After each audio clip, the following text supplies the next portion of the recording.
Participación de los padres de familia y la comunidad. Es fundamental contar con la participación de los padres de familia y de otros miembros de la comunidad. No se trata solamente de lograr que apoyen en las acciones de la escuela, sino que participen en la definición del rumbo de las actividades escolares. Tanto los padres como los demás miembros de la comunidad tienen expectativas particulares y necesidades específicas en relación con la escuela, así que no pueden ser ignorados en la toma de decisiones que los afecta a todos.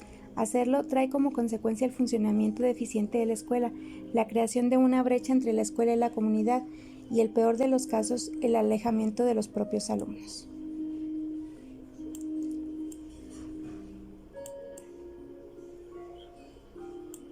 En el aula, la educación intercultural supone actuaciones globales que en la práctica se traduzcan en acciones educativas centradas en el aprendizaje en las aulas, que tengan en cuenta y favorezcan el desarrollo de valores, actitudes, sentimientos y comportamientos orientados a combatir estereotipos y prejuicios, y que respeten la riqueza de la diversidad y la variedad cultural de una sociedad plural. Es importante promover que los docentes desarrollen prácticas educativas que favorezcan la igualdad de oportunidades de aprendizajes para todos los niños. Concebir la educación intercultural como un eje transversal que enriquece los procesos educativos en todas las áreas curriculares implica la articulación de por lo menos 3 componentes esenciales, que son formas de organización. La otra son los contextos curriculares y la otra sería diferentes formas de aprender. Enseguida se exponen algunas orientaciones pedagógicas que favorecen el desarrollo cognitivo y socioafectivo de los alumnos, que permiten generar un ambiente de aprendizaje en que los educandos fortalecen su identidad y autoestima, al mismo tiempo que aprenden a colaborar, convivir y respetar la diversidad. El aprendizaje colaborativo. Esta es una de las estrategias más apropiadas para promover el aprendizaje de todos y atender adecuadamente la diversidad presente en el aula y en la escuela, al transformarla en un recurso pedagógico, así como para favorecer el logro de los objetivos académicos y socioafectivos. Otro es el aprendizaje autónomo. Lograr que los alumnos sean autónomos en su aprendizaje significa que sean capaces de autorregular las acciones para aprender y que sean más conscientes de sus decisiones, de los conocimientos que pone en juego, de sus dificultades para aprender y de modo como superan dichas dificultades. Esto conduce a que ellos potencien su capacidad metacognitiva, al dotarlos de habilidades autorreguladoras para planificar, supervisar y evaluar sus procesos de aprendizaje y la toma de decisiones. Cultura y clima en las escuelas y en el aula. La cultura escolar se entiende como el conjunto de prácticas y valores que son vividos y compartidos cotidianamente en la escuela, cómo los profesores entienden las actividades docentes y cómo se relacionan con los alumnos y con el resto de los profesores. Formas de relacionarse. Desarrollo de las capacidades sociomorales. Entre las capacidades que es importante desarrollar para lograr lo anterior están autoconcepto, autoconocimiento y autoestima, conocimiento de los demás, razonamiento moral, habilidades para la comunicación y el diálogo, comprensión crítica, autonomía. Autoconcepto, autoconocimiento y autoestima. El autoconcepto es un elemento estructural de la identidad que constituye el núcleo de la personalidad. Es la opinión que una persona tiene sobre sí misma y que se forma a través de las experiencias y los contactos interpersonales. Se construye a partir de la propia observación y de la retroalimentación que sobre nosotros recibimos de los demás. El autoconocimiento significa conocerse a sí mismo, adquirir la sensibilidad necesaria para percibir los sentimientos, emociones, valores y motivaciones personales, comprender la propia manera de ser, de pensar y de sentir. La autoestima es la valoración que la propia persona hace de sí misma. Está influida por los valores sociales y por las apreciaciones de las personas que nos rodean. Para desarrollar una autoestima sana en cada alumno y alumna, es importante que él o ella tenga una identidad cultural y la identifique, se sienta parte de varios grupos y tenga un alto grado de vinculación con ellos. se sienta apreciado por sus padres, compañeros y profesores, conozca, respete y valore sus cualidades personales de modo que considere especial y diferente, desarrolle su creatividad e incertidumbre, su capacidad crítica, tenga altas expectativas sobre sí mismo y que del mismo modo sus maestros, padres y compañeros tengan altas expectativas sobre él o ella. Conocimiento de los demás. Este aspecto también se conoce como capacidad empática y quiere decir que posee la capacidad de ponerse en el lugar de otro, de sentir y comprender lo que siente, así como de conocer las razones y los valores de los demás sin confundirse con ellos. Razonamiento moral. Educar para vivir en la interculturalidad implica sensibilidad y capacidad para razonar sobre los problemas morales de modo justo y solidario. Fomentar en los alumnos desarrollen valores y creencias que les sirvan de guía en su vida personal y comunitaria. Adquirir criterios de juicio que guíen la producción de razones y argumentos morales justos y solidarios y usarlos habitualmente en las situaciones que encierran un conflicto de valores. Habilidades para la comunicación y el diálogo. En una sociedad intercultural es fundamental el desarrollo de capacidades para intercambiar opiniones y para razonar sobre los puntos de vista de los demás interlocutores con un ánimo de entendimiento. Las competencias dialógicas predisponen al acuerdo, al entendimiento, al enfrentar, por ejemplo, problemas sociomorales por medio de un intercambio constructivo de razones entre los implicados. Comprensión crítica. Se refiere al desarrollo de las capacidades que llevan a adquirir información y va a contrarrestar los diversos puntos de vista sobre la realidad para llegar a entender mejor y comprometerse a mejorarla. Autonomía.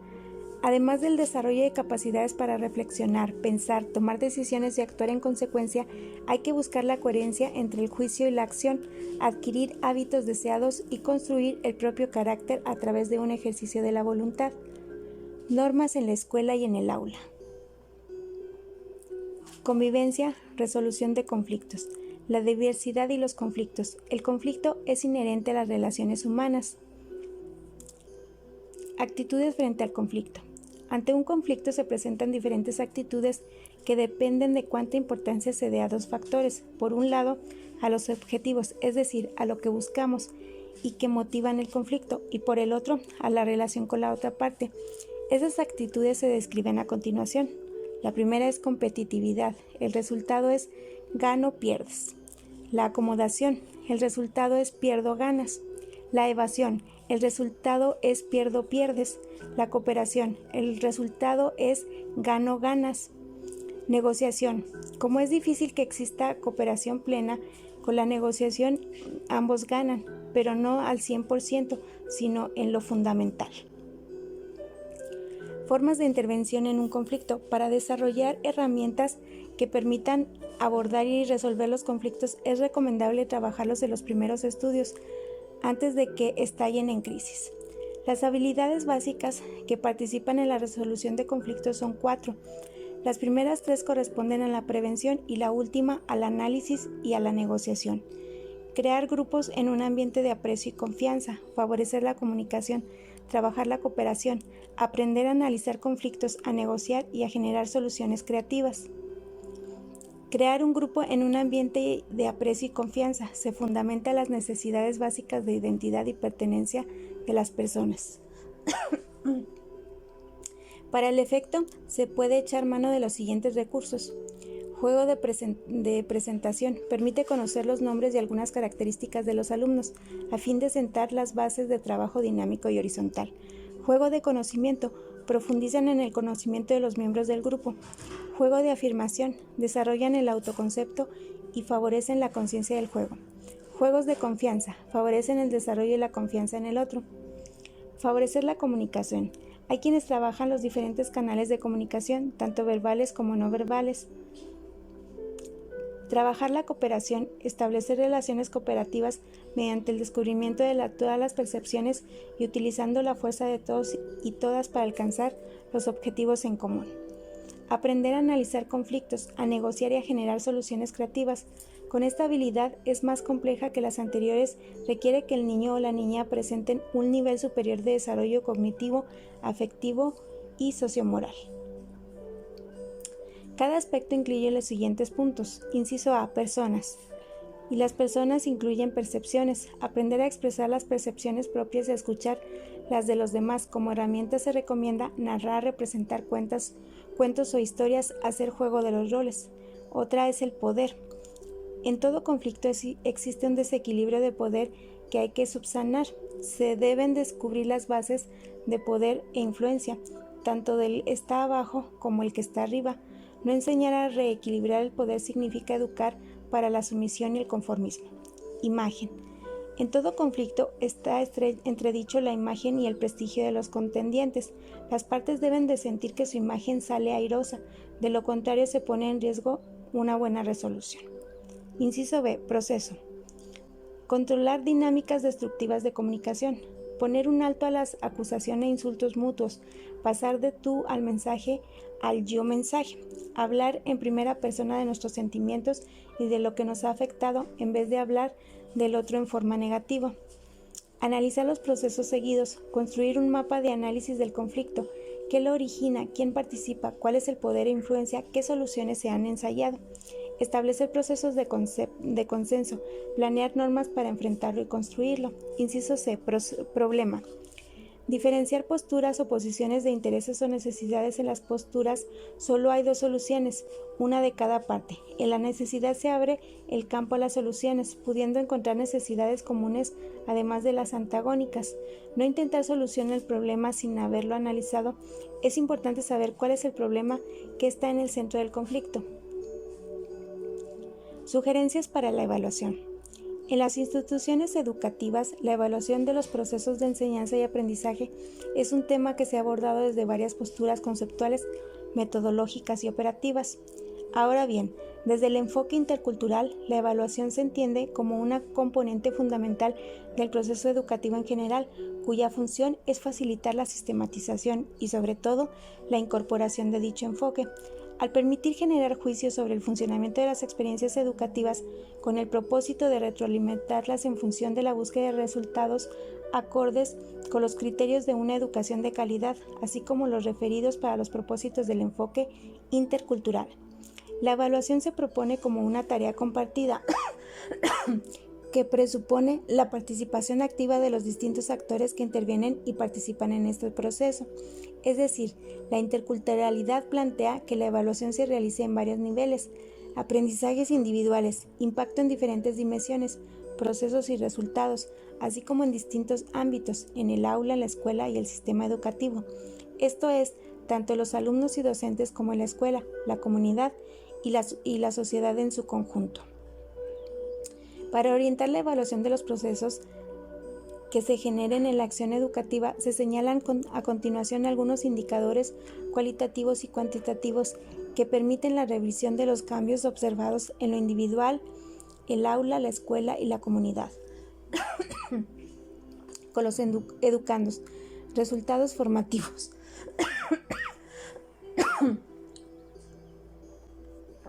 En este nivel se pretende observar, entre otros aspectos, una mejoría en la autoestima de los alumnos, en su sociabilidad y aceptación de los compañeros, en el grado de satisfacción de los alumnos con su maestro, en el nivel de razonamiento moral corresponde a su edad, en las actitudes de colaboración, autonomía, responsabilidad, respeto, disciplina y colaboración, en el gusto por asistir a la escuela, en las actitudes positivas ante la diversidad, en las relaciones positivas tanto sus compañeros como en sus compañeros. Resultados del rendimiento escolar. Algunos indicadores son las calificaciones por asignatura, el mejoramiento de la lectura de comprensión, así como de las competencias relacionadas con la escritura y la expresión oral, los índices de reprobación y deserción y los resultados del examen al ingresar al siguiente nivel educativo. Resultados en largo plazo. Bilingüismo oral y escrito en la lengua materna y en la segunda lengua, en el caso de las escuelas primarias indígenas, conocimiento y valoración de la cultura propia, conocimiento de los aportes culturales de los diferentes grupos que conforman el país, valoración de culturas de los demás, reconocimiento de la diversidad como riqueza, entre otros factores. Con los docentes, programas de trabajo de los profesores, sería métodos de enseñanza, clima en el aula. Con la escuela, cultura y clima escolar. con los padres de familia y la comunidad. La evaluación puede realizarse en diferentes momentos, al inicio del ciclo escolar para conocer los antecedentes de los alumnos respecto de los temas de estudio, reconocer las características culturales y lingüísticas de estos y de su contexto, saber de cuáles recursos humanos y materiales se dispone, etc. En el transcurso de cada clase para verificar lo que se aprende y la forma de cómo se desenvuelven los integrantes del grupo, y al fin del ciclo escolar para comprobar en qué medida se alcanzaron los propósitos educativos planteados a la luz del enfoque intercultural.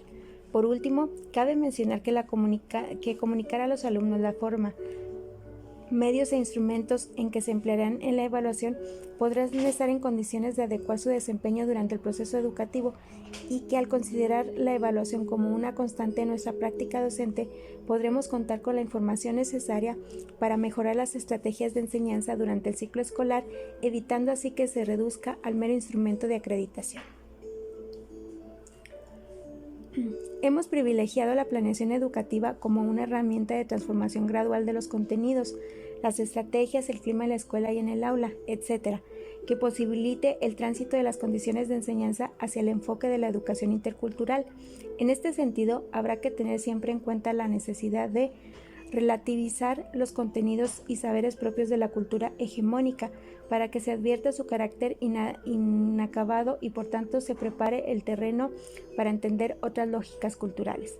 Adecuar los propósitos, contenidos, estrategias y recursos que se utilizan en el proceso de aprendizaje con base en la pertinencia cultural de nuestros alumnos, utilizar la diversidad como un recurso de aprendizaje, incorporar los conocimientos inéditos elaborados desde la lógica de construcción de otras aulas presentes en el aula, articular dos o más saberes culturales distintos que pueden o no ser complementarios y que por consiguiente son enriquecedores, reinterpretar el sentido equivalente de un referente cultural y lingüístico de otra cultura en la propia. Esto significa un reconocimiento a nivel curricular de las prácticas culturales y educativas de las culturas indígenas, mestizas y extranjeras.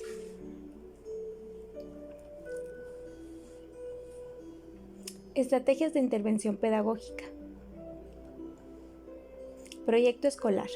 Para incorporar el enfoque de la EIB en las escuelas es necesario partir del desarrollo de una cultura escolar intercultural bilingüe en la comunidad educativa, que la comunidad educativa conozca, comparta y vea reflejados en la acción los principios y valores de la interculturalidad.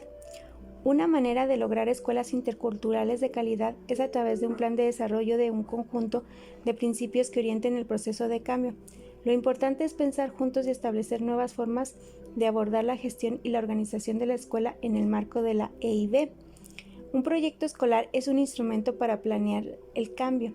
Para elaborar un proyecto escolar es imperativo conocer qué piensa la comunidad educativa de sus problemas y su función.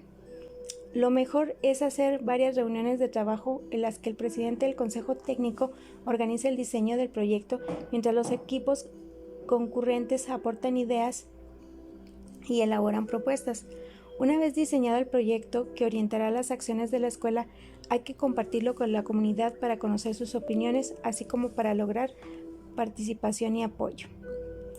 En los consejos técnicos revisarán periódicamente los avances y contarán con información para dar seguimiento al proceso y tomar decisiones correctivas a tiempo, encaminadas al logro de los objetivos propuestos. Al finalizar el ciclo escolar, se deberá llevar a cabo una evaluación que sirva de base para elaborar la planeación del siguiente año escolar. Asimismo, se informará a los padres de familia sobre los avances y se rendirá cuentas a la comunidad acerca de los logros obtenidos. Elementos para la elaboración de un proyecto escolar: tener una visión de futuro, realizar un diagnóstico, tener objetivos claros, lograr compromisos, establecer estrategias, contar con los recursos necesarios, lograr apoyos requeridos, dar seguimiento y evaluar.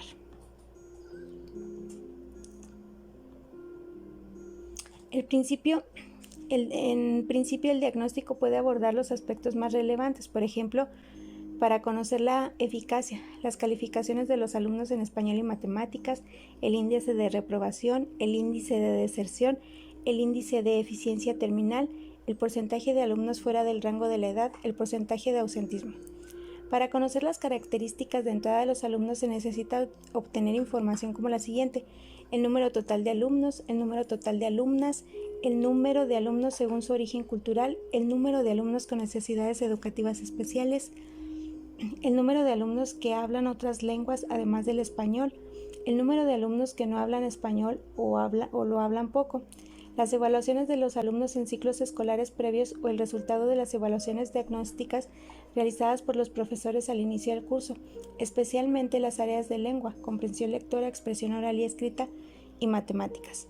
Para conocer las características de entrada de los maestros se requiere contar con la información siguiente: el nivel de formación, el número total de profesores, hombres y mujeres, el número de hablantes de 2 lenguas, especificar cuáles, el número de hablantes de la lengua de la comunidad, las lenguas que hablan, los resultados de la carrera magisterial, sus años de experiencia docente, su antigüedad en la escuela, las materias que más les gustan, las asignaturas que se les dificultan, los aspectos en que les gustaría mejorar.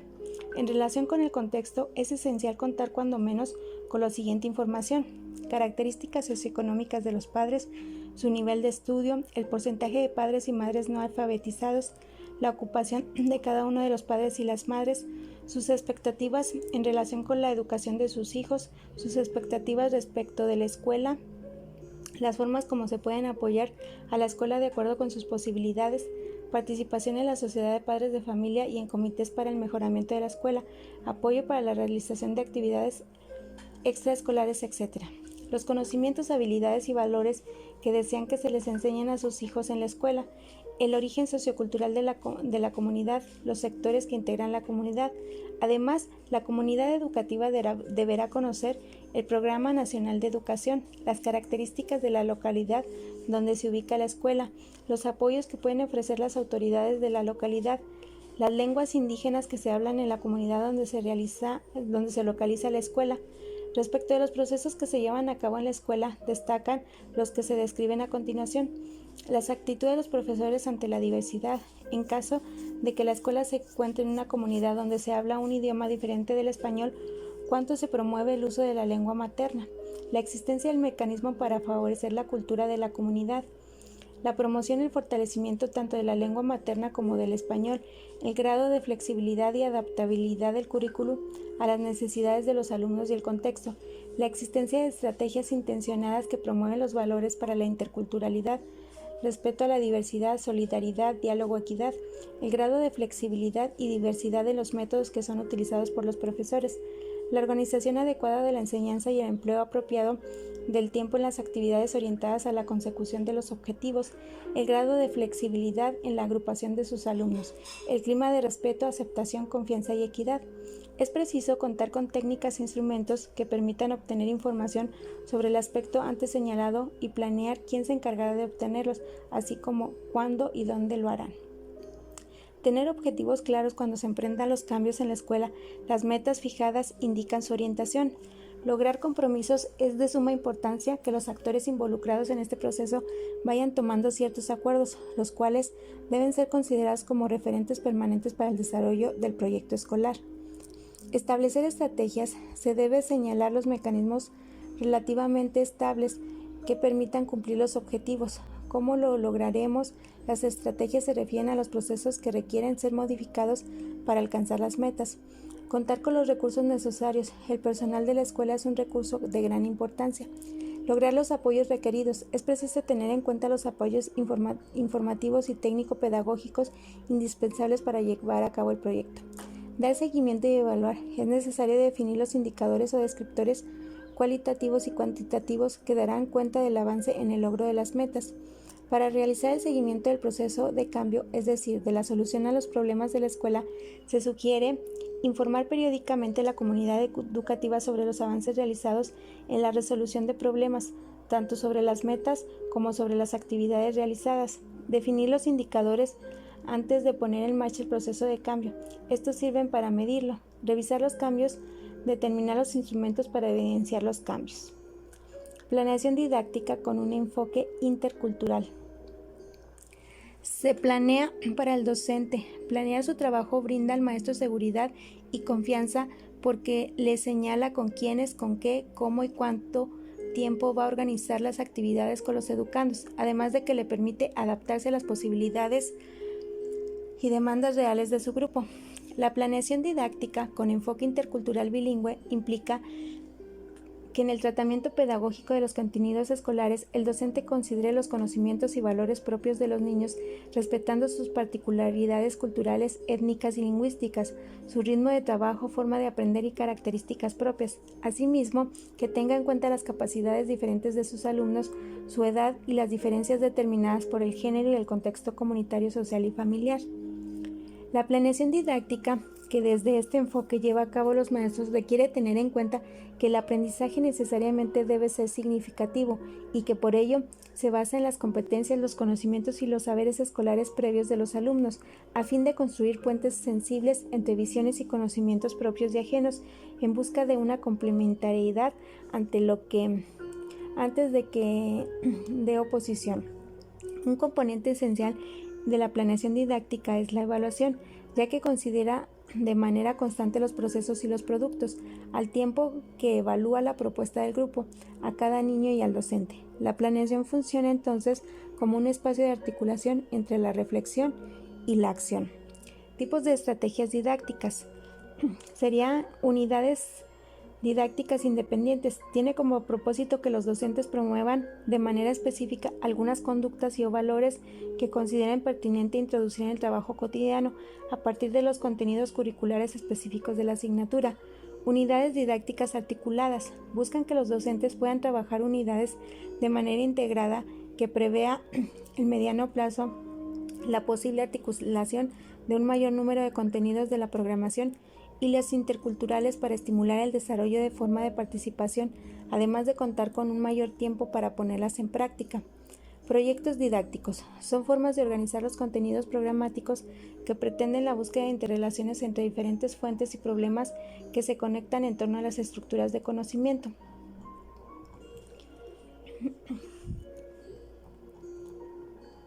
Trabajo con lengua y la cultura.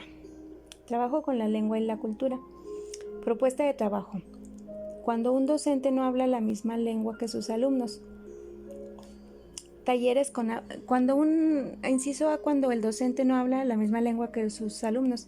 Y lo que se propone llevar a cabo son talleres con hablantes, padres, hermanos, personas de la comunidad, el maestro, junto con los padres de familia o bien con algún miembro invitado de la comunidad que hable la lengua de los alumnos. Puede organizar talleres dentro o fuera del horario de clases en donde los adultos emprendan actividades empleando dicha lengua con sus hijos y los niños y demás niños, juegos, canciones, diálogos, lecturas y narraciones de cuentos y costumbres de la religión de pertenencia. Otro sería el uso de materiales multilingües de la biblioteca de aula. Las nuevas bibliotecas de aula cuentan con materiales multilingües que ofrecen a los niños de México la oportunidad de leer textos escritos en distintas lenguas, así como de valorar la riqueza de que pertenece a un país multicultural y plurilingüe. Inciso B. Cuando el docente es hablante de la lengua de sus alumnos, es preciso que empiece por alfabetizarse en la lengua materna para luego transitar paulatinamente hacia el aprendizaje de la segunda lengua, hasta lograr el bilingüismo equilibrado. Se proponen las siguientes actividades. Una sería taller con hablantes, padres, hermanos, personas de la comunidad.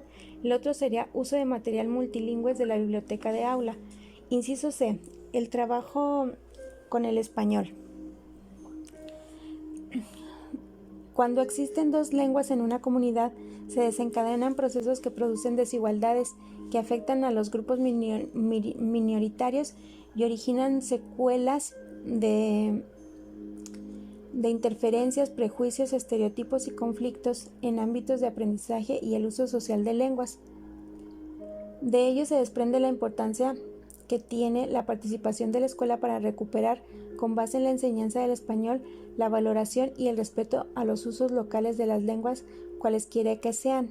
El aprendizaje lingüístico en las aulas no debe orientarse en exclusiva a la enseñanza de aspectos fonológicos o morfosintácticos, pues ante todo debe contribuir al dominio de los diversos usos verbales y no verbales que los individuos utilizan habitualmente como hablantes, oyentes, lectores y escritores de textos de diversa naturaleza e intención.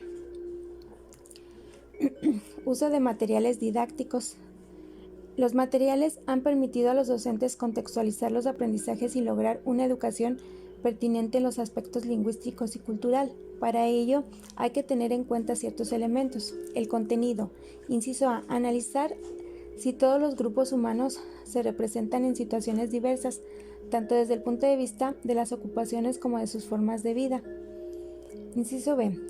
Si muestra de manera justa y adecuada el proceso histórico y la situación actual de cada uno de los grupos descritos. Inciso C.